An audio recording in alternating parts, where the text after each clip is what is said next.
Welcome to Decker Tech. I'm Aaron Decker, and today we're going to do a support guide for Cornelius. As much fun as this firebug is for self-burn, we're going to start with support because that is definitely the easier one to get into for Cornelius. And we'll get to that shortly. I do currently work for tips, and I respond very well to feedback and praise and helpful comments, and tell me what you like and didn't like. And that tip button is the little heart below the screen here and or above the comments. Back to Cornelius. He is not so much built as a support because of the talents, but because of his starting deck. His talents kind of lean into what his secondary thing, which is burn and fire. So with Cornelius, the start of turn gain 2 powerful and suffer 2 burn. That will not be in effect as a support. That does make him so he does just a little bit extra damage, and you kind of lean into that in the late game. But for the most part, this will go unused. For our support build, we're going to go with Hellflame. This nice thing about this is it's 0 cost, it's plus burn charges, and it lasts for 3 spells. The fireproof is just kind of a defensive option for when you're going self-burn, so Hellflame is the usable one. And we'll actually keep this even though it's not a support card. It does help us produce a lot of burn charges, which if you're using Cornelius as a support, odds are you're going to have some way to utilize that burn on your main damage dealer. Next, we'll also go Firestarter. Incendiary and Firestarter are pretty even in the effect of how to get the most burn on an enemy.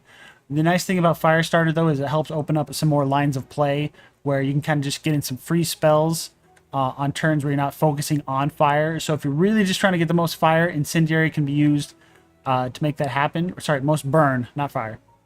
But Firestarter just opens up a lot more ways of play, and also it enables, we're getting that rebate for fire spells. So you can play a little bit more fire spells to get that burn. And yeah, just free energy is always a good thing. Next, World in Flames and Phoenix. Neither of these are very beneficial, and I actually recommend cutting these in the support build. World in Flames just is too slow and clunky, and the powerful is underutilized, and we're not trying to do lots of Ember Storms. Especially in the late game, we're trying to be just as super efficient with our cards, and World in Flames is just spending another card to do something that's not our main plan. Similar thing with Phoenix. We're just spending a card for something that hopefully never comes up of, hey, don't die. And the plus burn fire damage is a little wasted on us since we are not the main DPS on the team. And then level 5 plus burn is best because our goal is to just get max stacks for our DPS player to maximize or to utilize. That's the word I'm looking for. So like I said, a lot of these talents are a little wasted as a support, but it's really about a starting deck. So let's take a look at a starting deck. So in this starting deck, Scrolls of Intellect. These are usually kind of hard to come by. They're rare. I'm on a low enough difficulty that this is showing, but max difficulty you can't craft them. But he starts with 2 of them. As you can see, I have not crafted one. 2 of them come baseline, and I recommend, if you can afford it, upgrading them to the innate, just because these early fights, it's very useful to be able to guarantee or expect to be able to grant the inspire energy to your main damage dealer or your healer if you need to catch up on heals. His claim to fame is these Scrolls of Intellect. You're going to aim for like 5 or 8 of these in his deck, like no joke. This is the free card of mages, and for Cornelius you're going to be aiming to use the blue version and the white version most, and sometimes using this yellow one if needed, but mainly it's a couple blues and then the rest white is how he's going to play it out. In his starting deck, we took out the heat waves, we took out the flares, we took out the inner combustions, we took out his base starting card, because the inner combustions and his talent card or his base card rely on him having burn charges, and that's more of a DPS route for him. Yes, you can keep the inner combustions for the first act, but honestly, they're just so hit or miss on how useful they are. I'd rather the consistency of sticking to the searing touches and these fireballs. Like, fireball is not a good card baseline, but it's better than an inner combustion on a bad day. When you have no charges, inner combustion and his passive, or his base card, are pretty lame, pretty lackluster. If you're going to keep either of those, keep the base card first, and then eventually you're just not going to keep any of them, because you're not planning on keeping burn on yourself in this version. So what we replace it with are Ember Storms. This is a much more efficient way to apply burn, especially once you have burn perks. So we're looking for ways to efficiently apply burn to the enemy and or just do our support thing. With the support thing, Prismatic Field. Every support mage worth their stuff is going to apply Insulate to their team. Cornelius, since he doesn't start with the things that Evelyn does, the single target version, we're going to want the AoE version. The one cost version is very doable. I think this is perfectly fine. If you have no use for powerful or your team doesn't need extra powerful for some reason, the one cost is the most efficient because it gives more charges and costs less. But odds are, with the current meta right now, you're going to have to be applying powerful to your DPS. So I recommend the yellow version, and you'll keep this for the entire game because Insulate's always nice and powerful is always nice. And then back to some other supporty items. What we're looking for are a lot of cheap things that vanish. And of those, Rain. Rain now looks like a weird thing to get on a fire mage. The reason I recommend Rain is in Act 1, the hatch is one of the strongest places to go. And there's a fire boss and lots of fire bad guys, and there's a lot of burn involved, right? And being able to cleanse burn on your team is pretty useful. It's a little less useful now that burn's been nerfed, but it's still super impactful to be able to cleanse that on demand. So Rain is a good option for a support to have because we're not relying on Cornelius for damage, and he can kind of help the survival of the team by cleansing that burn. If you're running 2 or 3 healing rains on your healer, it's okay to skip this, but this opens up options for your healer to not have to run healing rain, which is not in a very good place right now. So normal rain is 0 cost, it's vanish, it clears all burn right away, and you don't have to play it if you draw it. If on your turn you're casting a bunch of Ember Storms and you don't want to clear burn on the enemy, it's okay for this to be a dead card. Sometimes it's a dead card, sometimes it's a great card. It's very hit or miss, but all these support cards I'm about to show you are going to be that way. Another support card is Scroll of Speed. This helps you with the turn order manipulation. If you get the blue version, that's +6 fast or +6 speed, 3 fast, 6 speed. So that's enough to bump someone up in the turn order, kind of make sure that you can go before the enemies take their turn. So I recommend running 1 or 2 of these depending on how you're feeling. And the other one is Curse of Exhaustion. Curse of Exhaustion would be much better than the other 2 if it weren't for the fact that it costs 1 energy. But with that 1 energy, we're getting Purge fast and some slow on the enemies. I don't recommend getting the slow perk, so this will always just be -2 speed. Nice thing is, though, that it does Purge fast, which does come up in Act 1 or Act 2 occasionally. Of these ones, I usually run 2 rains and 2 scrolls of speed. It's perfectly fine to ditch either the speeds or the rains and get some curses instead. But those are just kind of the filler cards until we get more of the cards that we want for our main plan. Main plan is, of course, being Inspire and Energize to our companions. So you're going to want to craft more Scrolls of Intellect as often and as early as possible. You also want to pick up 1 Dark Ritual. I recommend upgrading it to the blue version as soon as you can. In this build, I don't have it because I was keeping the budget low and whatnot.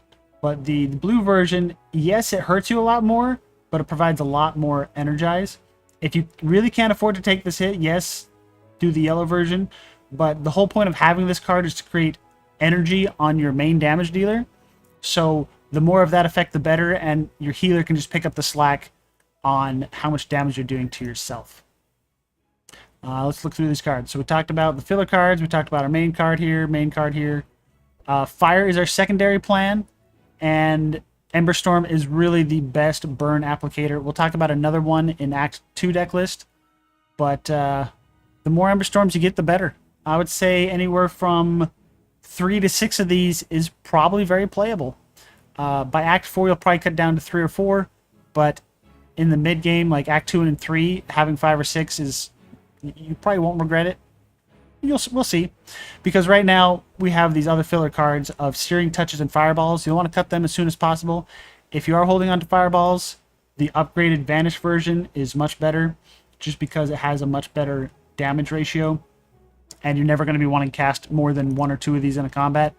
As it is, this is not my go-to card to cast on a turn, but it is good use of our energy when we don't have anything else going on.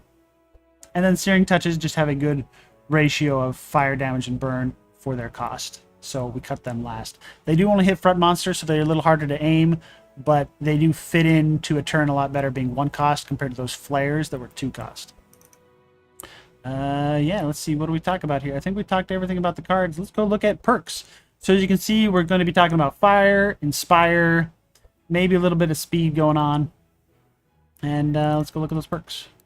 Perks.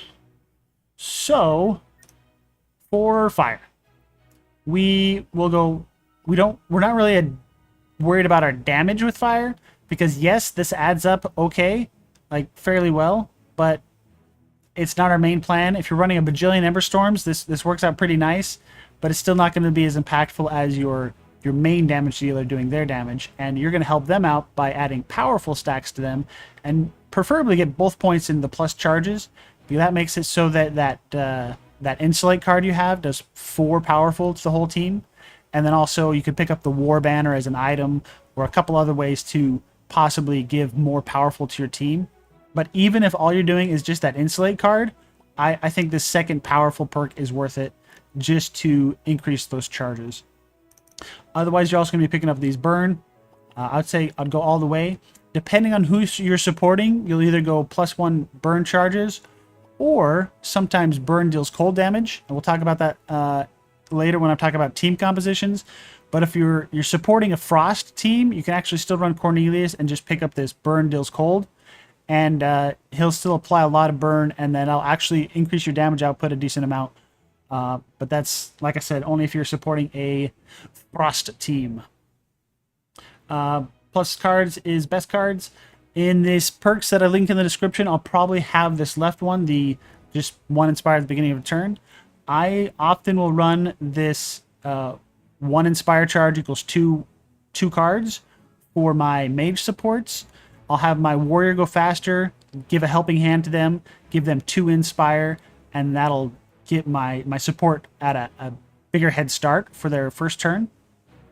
And then on future turns, the support will kind of ensure that they're consistently getting that 1 inspire. Yes, you waste some inspire in the late game, like Act 4, running this perk, but I feel it makes up for it in the early game.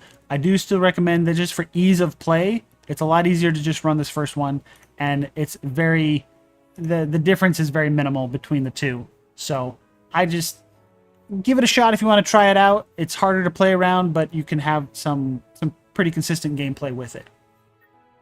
Where are we at? Vulnerable. You have a lot of free perks, so you'll pick up some of the team perks. The most obvious and common team perk being this vulnerable stacks to 12. You may pick up maybe some of the insulates or courages if your team is running that sort of thing. And then speed. You want as much speed as possible. You probably want to be going before your damage dealer and possibly your healer. So speed is good for you. Pick up as much energy as you can. Speed perks like fast and slow. If you're going to pick one up, I pick up the fast. Just because you have more versatility in items, and that scroll of speed will stick with you longer than that curse of exhaustion. I don't really recommend picking up this the slow for curse of exhaustion, because you're just not going to keep it very long. And then of course pick up as much golden shards for your team as you can, and yeah, that's it for the perks.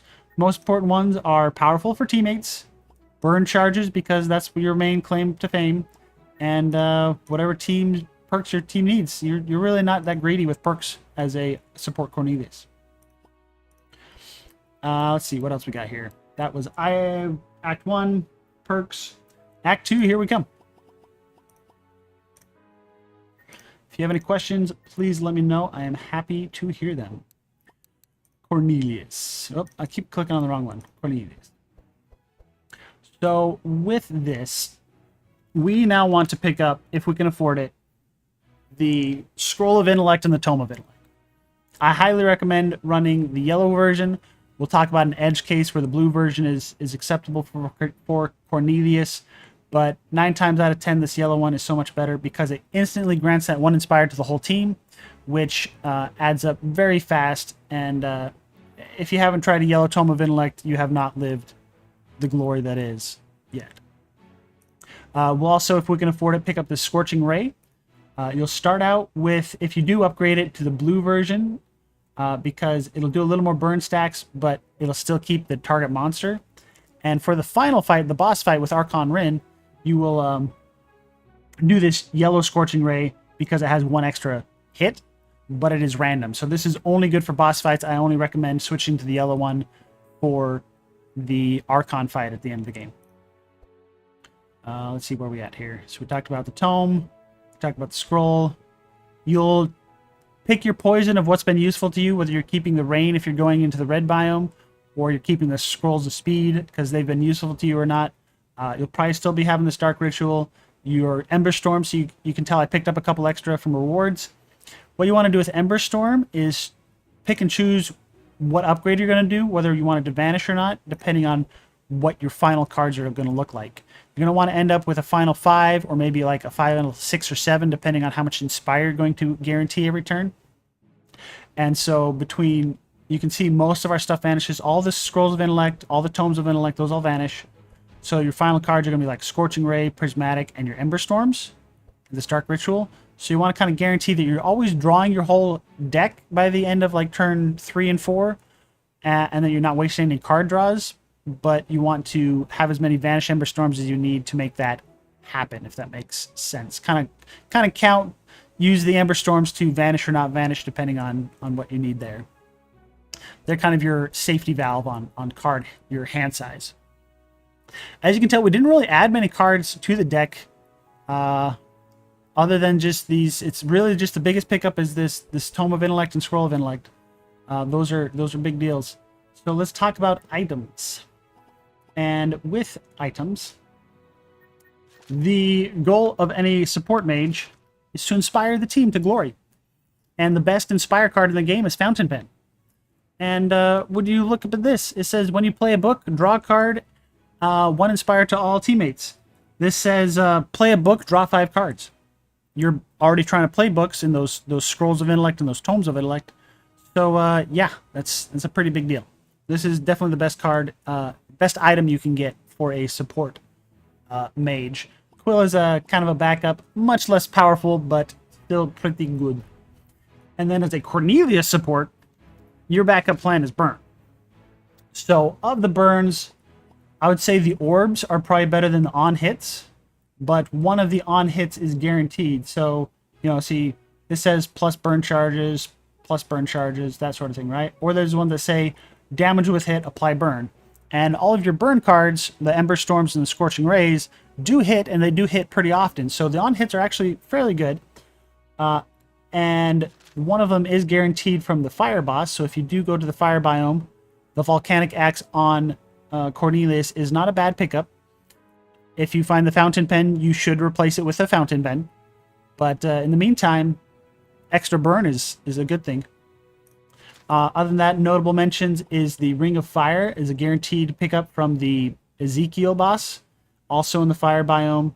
It's the southeast corner of the map, and that's just plus burn charges. Other than that, the other thing that I'd recommend and highly, like, you can get this in the starting town, is War Banner. There's a guaranteed from the green. Also, you can just get it in the starting town as a normal shop item. Since you are getting the +2 powerful perks, this is a really good pickup for Cornelius, just because you can help ensure that your entire team starts with powerful, which is the best damage increaser of the game. Yes. Look, even the Corrupted Fountain Pen has powerful. Like, how is this not the most fantastic item for a support mage? Like, so beautiful, so beautiful. All right, enough of me mooning over fountain pens. On to Act 4 deck list. So, I did it again. Act 4 deck list. Not much has changed. You see here a Flash Freeze. I don't recommend crafting it, but this is just a talking point for cards that you might pick up as a support. So Paralyze is target enemy skips their turn. Very, very powerful. Definitely worth 2 energy. Not good for the Archon fight or the Hans fight at the end. So I recommend cutting it in that final chapel on the final floor. But in the meantime, Act 4 enemies can be really rough to deal with. So paralyzing them is a good option. Also, you'll find that Shadow Bindings has a lot of use too. Same issue with not applicable to the final bosses, but for Act 3 and Act 4 enemies, being able to reduce their entire speed to 0 sometimes mean you take 2 turns against them. So if they went before you for some reason, then you take your turns and you shackle them all, then suddenly on the next round, you're going before them, so you took 2 turns in a row before they took their next turn, which can be a lifesaver, a total complete table flip and game changer. So I highly recommend trying out, seeing how you feel about Shadow Bindings or Flash Freeze. You'll get to the point to decide whether or not you need them or not. Majority of my runs, I don't keep them too long. I'll pick them up, I'll use them a couple times, but I'll eventually outgrow them and cut them definitely by the Act 4 town or the final floor. But they are really strong pickups for any sort of support mage. It's just the crowd control on them is fantastic. Otherwise, the thing that we're picking up is Combustion for our Cornelius. This is going to help you with the Archon fight a lot. As you may have noticed, by the time you get to this point, you'll be applying tons of burn. And that burn, to utilize it, you're going to be applying some extra damage. Because this can deal 200 damage for 3 energy, which is very nice. You're not going to use this in the Frost build unless you're working with an Evelyn to turn your fire damage into ice damage. So just one thing to note there. But most of the teams, this will be a safe pickup. None of the options are very good, so you want the one that doesn't vanish for the Archon fight. Prior to the Archon fight, the vanish one is probably the best. But once you hit Archon, you want either the white one or the blue one. So usually I just don't even upgrade from the white one, just because I'm resource starved. Still have the Prismatic Field, still have the Tomes of Intellect. You will see a blue Tome of Intellect here, and this is my talking point I wanted to bring up here. So with this Cornelius, I have Fountain Pen. I have a lot of speed and fire, but I have Fountain Pen, and I want to play books. And there is one thing to note about books in this game. Well, actually, we can just do it here. So books. Vanishes. You might be noticing a trend here. Most of them vanish. I don't have a way to say not vanish in the filter here. But the only really usable one that doesn't vanish for you is going to be either clear instructions, and you're going to hope that the card you pick up is a vanishing card. Because it'll generate a new skill card for you and put it in your hand and thus your deck. And so hopefully you can find one that vanishes. Or you could do a Grimoire of Flames that doesn't vanish, but this is you're just clogging your deck up with fireballs, which is very viable. You could go this route. It requires drawing more cards than usual, or you'd make these Ember Storms vanish and just rely on refilling your hand with fireballs. But then there's that, that's fairly viable. But overall, you're going to want to find some way to continually activate that Fountain Pen every turn, because currently in this setup right here, all of my books vanish. I will eventually run out of books to trigger my Fountain Pen, so I want some way of reoccurring that. So what I did is I flipped, since I had 2 Tomes of Intellect, or you could do it with if you just had 1, flip one of them to blue so that you can kind of meter out or kind of slow down how quickly you're burning through those books. And you can kind of keep you just only spend 1 scroll a turn so that you're triggering that Fountain Pen over and over, and that'll eventually get you through the longer fights like the Archon fight. Like I said, this, either go to a blue tome if you have a Fountain Pen, add a Grimoire of Flames and plan around that, or if you're feeling lucky, try your luck with clear instructions, because this will trigger it every time, but you don't know what's going to come out the other end. Yeah. I think that covers... Oh, Bookworm. I forgot to mention Bookworm. This was probably in the Act 2 deck list, and I forgot it. Nice thing about Bookworm is when you can either use it to find the Tome of Intellect to cast it early, or if the Tome of Intellect's in your hand, you can use the Tome of Intellect and then cast the Bookworm to draw the scroll that you got from the tome. So the play pattern's really nice here. Use it if you didn't start with the tome. use it first if you didn't start with a tome, and then use it second if you did start with a tome. Yeah, I'm looking through. I think we talked about all these cards. Of these ones, I'd say Flash Freeze is the weakest just because I have to remove it for the Archon fight. So I'm looking for something to replace it before I get to Archon. Otherwise, you're just going to have to cast it on Archon at some point and waste 2 energy because you don't want it stuck in your hand through the entire fight. Let me see if there's anything I missed here. That's the Act 4 deck list. Yeah, I think we're at Team Comps and Unlock. So you unlock Cornelius in the first zone. He's showing up on the map right away. And you just have to go to the fire biome to finish his quest line. Whoops. Delete one of these. But synergy-wise, Cornelius, don't mind this. Cornelius pairs really well with anyone that can utilize burning stacks. So all of the healer DPS will do that. So Otis and Reginald, they will run Holy Fire, which does damage based on burn stacks.